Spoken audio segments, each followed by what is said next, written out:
Hi, welcome. On this video, once again, talking about dogs that end up in shelters. Again, I talk about how it is that balance trainers, force-free trainers go into shelters with treats in their hand, how they perform bribery-based assessments. Again, talk about why dogs end up in there in the first place by way of a relationship issue, gaining control in the relationship.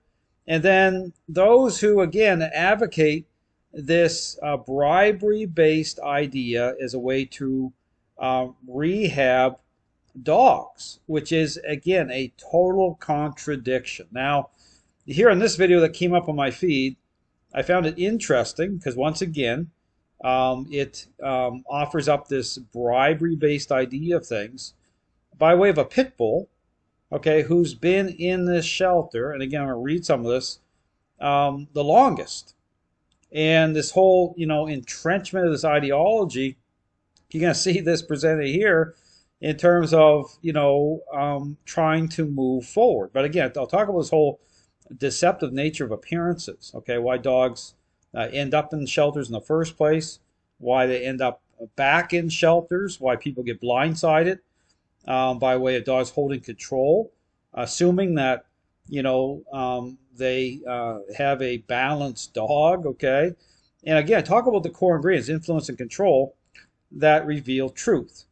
Now, the first thing here, I'm going to read this before I play it. It's a short clip, but I want to go through this because here's the dog here in the shelter, and this is all about, again, this ideology about this idea about not punishing dogs. Okay, and I talk about the role of influence, what it represents, how it comes in by way of relationship, how you interact with, okay, a dog that brings in those two core ingredients, influence and control, to reveal truth, okay, even reveal the current state of the relationship.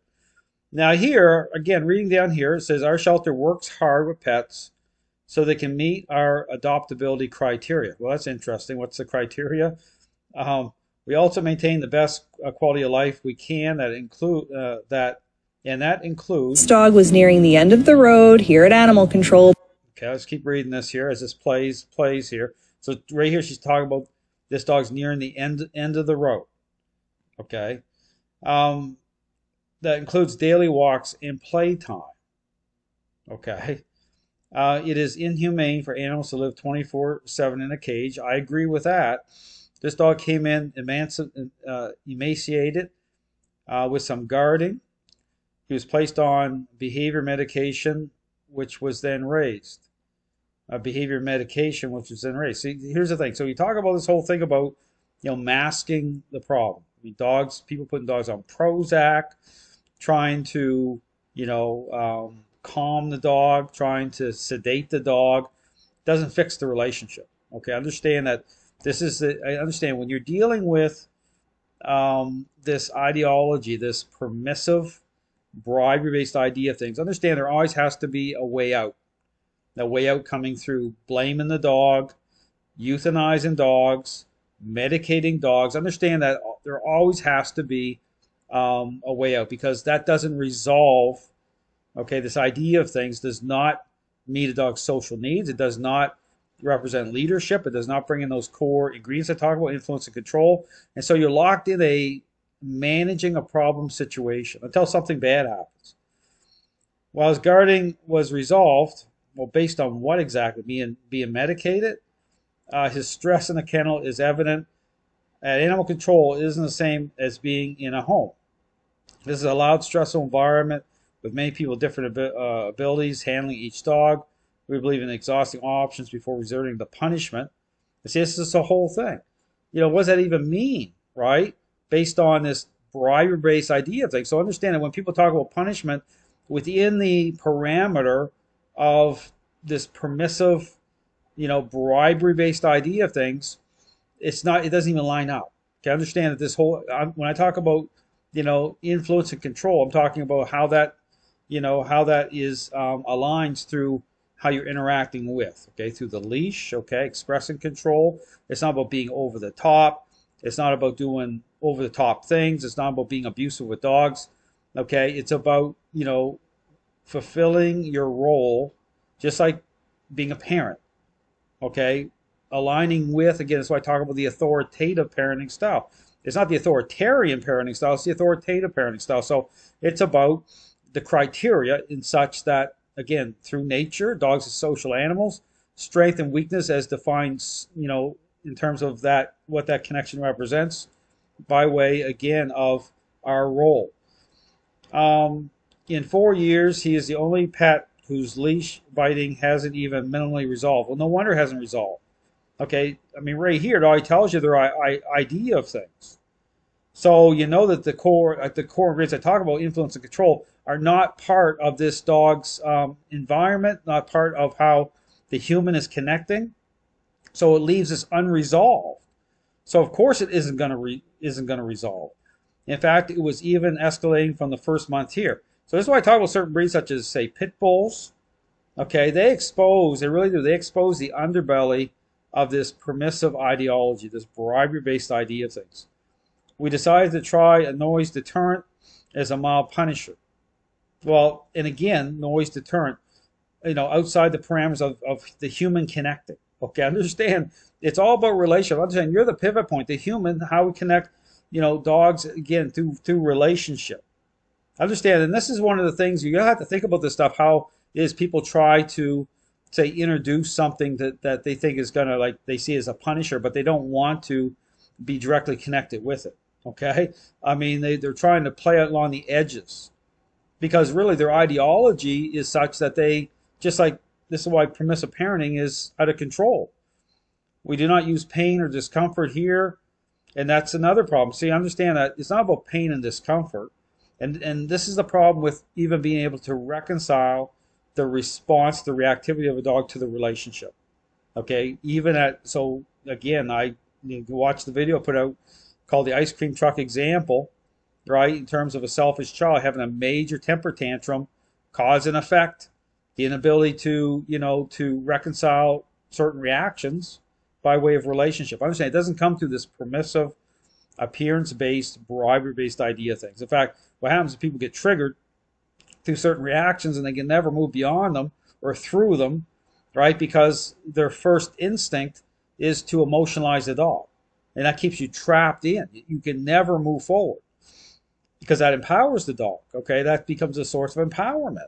It's like a loop that people can't get out of. Finally begin, okay, he responded very well and now able to finally begin counter conditioning. See, there's the problem. So now we're moving into, right, again, more the themes of bribery, accommodation, negotiation. That comes through counter conditioning. I talk about the context of agreeableness. So understand this whole preamble here, this whole, narrative. If you really think about it, it's all a setup to try, again, because there's nothing to do with, leadership, influence, control in the process at all. Okay, it's always trying to do something, right, to set up so that they can engage the way that they want to. Right, and understand something here, the deceptive nature of that, appearances are deceptive, right? Control offers up a appearance of change. Control offers fulfillment the wrong way. That's why dogs can look a certain way and not be. Okay, understand that this is the deceptive nature of this narrative. As well as we'll take food. See, here we go. In a home environment with a few handlers and the ability to keep a calm environment, the remedies you all suggested would probably work great. Animal control, many suggestions were dangerous. Chain leash, a harness, drop-in leash, getting in the kennel with him. We'll discuss why we typically never use punishment, see, in the next row. So understand that this is the whole thing here. Understand that this is about, it has to make sense to the dog. Okay, everything has to reconcile. If the foundation isn't right, and this is where when you read this narrative here, right, it's all about, a certain idea of things. It's like the parenting style is set. So right away, it's already throwing influence and control to the side. Really. Because we are how we think. Understand, this is the thing. When you have certain people in certain environments, just like your parenting style is set, it's like, I will never do a certain thing. And that sets up people being brought into assuming things that aren't true at an appearance level. So let's play some more of this clip here. Because he was unable to be safely removed from his cage. We tried everything and then ended up using our last resort, which was a shake can that we used to punish. Use a shake can, right? Doesn't make sense. Just puts this dog on a leash, okay, with intentional control, because that needs to happen, and brings the dog under a level of influence. I talk about that, how you interact, speaking the right language. And understand the reason people struggle so badly because they have a preconceived idea of things. And a lot of it's completely out of context. And dogs sense that. They know whether you're the real deal or not. And if you're on shaky ground through your ideology, and then if you're caught up in, you're not reconciling appearances, reactivity properly, right? All this does is set you up to get blindsided. Okay, you're never going to rehab. You're never going to be able to rehab the majority of dogs, and especially you get into these what I call the 1% dogs, you'll get blindsided. Punish him mildly whenever he bites the leash, and we'll go over the signs of stress. See, like shaking that stupid can, right? It's almost like It's almost like the message. I really don't want to do this. I want to do the least minimum amount I can get away with.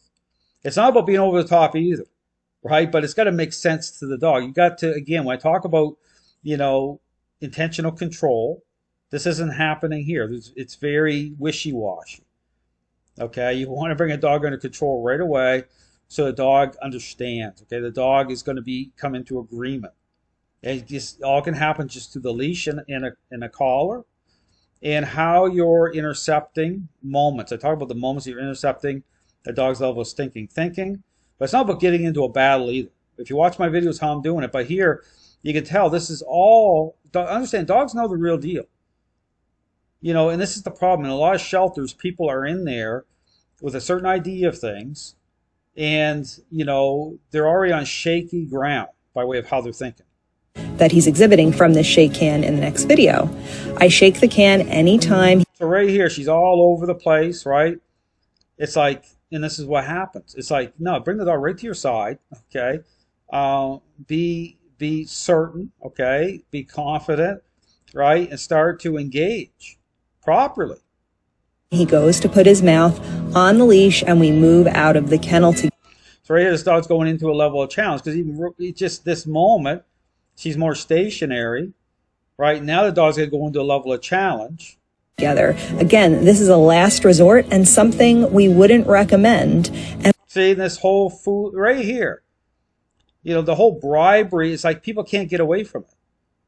It's like, because this is the thing, it's like they want to, right? Talk about this is, as using the shake can result in a decrease of the dangerous behavior. It's not about behavior, it's about dog gaining control in a relationship. It's how that's manifesting, being expressed through a dog's state of mind. But here, and you can tell, it's like through people's hand motions and how it's their idea of things, right? Get her hand out here, wanting to do what exactly? Engage in bribery, accommodation, negotiation. Those are the wrong themes to reverse course with the dog that already has a level of control in the relationship. But, so you can see here, this is all about bridge building the wrong way. This is all like, well, we'll do just the minimal amount so we can re-engage the theme of bribery. And we exhausted all their options. We used medication, we tried counter conditioning, and everybody's using treats here.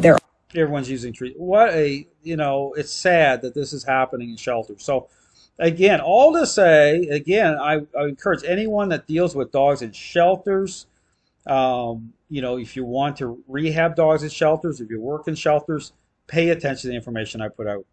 Okay, very deceptive. Understand, this is why you deal with certain dogs. I mean, you'll get blindsided at some point. It's like, you want to blame the dog.